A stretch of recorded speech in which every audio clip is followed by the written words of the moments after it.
ನಮ್ಮ ಕನ್ನಡದ ಹೆಮ್ಮೆಯ ನಟ ನಿರ್ದೇಶಕ ರಿಷಬ್ ಶೆಟ್ಟಿ ಅವರನ್ನ ಸನ್ಮಾನಿಸೋದಕ್ಕಾಗಿ ಟಿವಿ9 ನೆಟ್ವರ್ಕ್ನ MD ಮತ್ತು CEO ಆದಂತಹ ವರುಣ್ ದಾಸ್ ಅವರು, TV nine network national international south CEO ಆದಂತಹ ವಿಕ್ರಮ್ ಅವರು, ಹಾಗೆ ಸ್ಪೀಕರ್ ಆದಂತಹ UD ಖಾದರ್ ಅವರು, ಅದರ ಜೊತೆಯಲ್ಲಿ ಸ್ವೀಟ್ ಹೋಮ್ ರಿಯಾಲಿಟೀಸ್ MD ಆದಂತಹ ಹರೀಶ್ ರಾವ್ ಅವರು ಕೂಡ ವೇದಿಕೆ ಮೇಲೆ ಬರಬೇಕಾಗಿ ಕೇಳ್ಕೊಳ್ತಾ ಇದ್ದೀನಿ.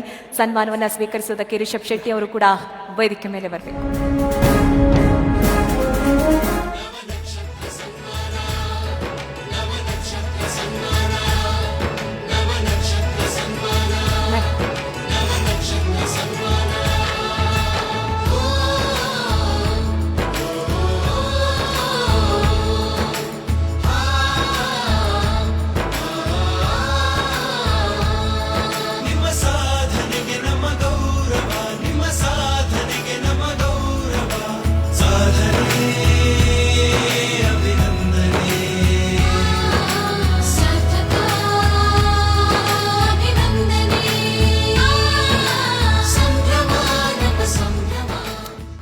ನಾನು ಶೂಟಿಂಗಿಗೆ ಹೋದಂಥ ಸಂದರ್ಭದಲ್ಲಿ ನೋಡಿದೆ ಅವ್ರ ಕಾಲು ಯಾವ ರೀತಿ ಅಂತಂದ್ರೆ ಕಲರೇ ಚೇಂಜ್ ಆಗಿ ಹೋಗಿತ್ತು ಅಂತ. ಅಂದ್ರೆ ಎಷ್ಟರ ಮಟ್ಟಿಗೆ ಅವರು ಹಾರ್ಡ್ ವರ್ಕ್ ಮಾಡಿರಬೇಕು ಅಂತ. ಜೊತೆಗೆ ಈ ವ್ಯಕ್ತಿಯ ಒಂದು ಸರಳತೆ, ಒಂದು ಸಜ್ಜನಿಗೆಯನ್ನು ಹೇಳಲೇಬೇಕು.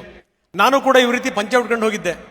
ಆ ಪಂಚೆ ಯಾಕೋ ಮೇಲೆ ಕೆಳಗಡೆ ಆಗ್ಬಿಟ್ಟಿತ್ತು. ನಾವು ಪಂಚೆ ಉಟ್ಟು ರೂಢಿ ಇಲ್ವಲ್ಲ. ಆವಾಗ ಒಬ್ಬ ಸ್ಟಾರ್ ನಟ, ಒಬ್ಬ ಡಿವೈನ್ ಸ್ಟಾರ್ ಬಂದು ಕೆಳಗಡೆಗೆ ಮಂಡಿ ಊರಿ ಕೂತು ಆ ಪಂಚೆನೆಲ್ಲ ಸರಿ ಮಾಡಿ, ಒಂದ್ಸರಿ ಅಲ್ಲ 2-3 ಸರಿ ಅದಾದ್ಮೇಲೆ ಕೂಡಿಸಿದ್ರು. ನನಗನ್ನಿಸ್ತು ಇವ್ರು ಯಾಕೆ ಮೇಲಕ್ಕೆ ಬಂದ್ರು ಅಂತಂದ್ರೆ this is the reason. Yes, ಸನ್ಮಾನ ಸ್ವೀಕಾರ ಮಾಡಿದ್ದಾರೆ ಸರ್.